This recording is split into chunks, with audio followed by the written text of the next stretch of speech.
Hi there, today we're going to talk about something called Git branches.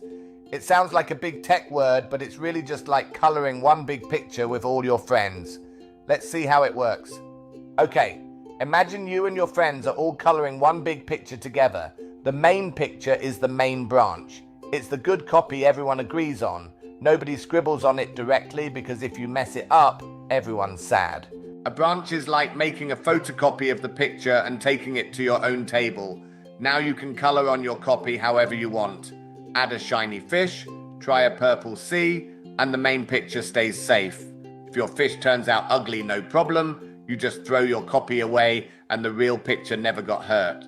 Pull request is when you finish your fish and walk back to the big table and say, "Look what I made. Can we add my fish to the real picture?" Then your friends look at it, that's the review. Maybe they say, "Ooh, nice, but the fin needs more sparkles, fix that first." You fix the fin on your copy and show them again. And when everyone says yay, your fish gets glued onto the main picture.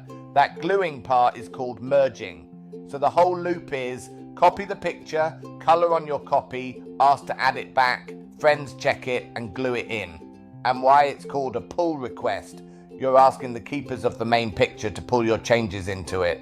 You're not pushing your fish onto them, you're politely asking them to take it.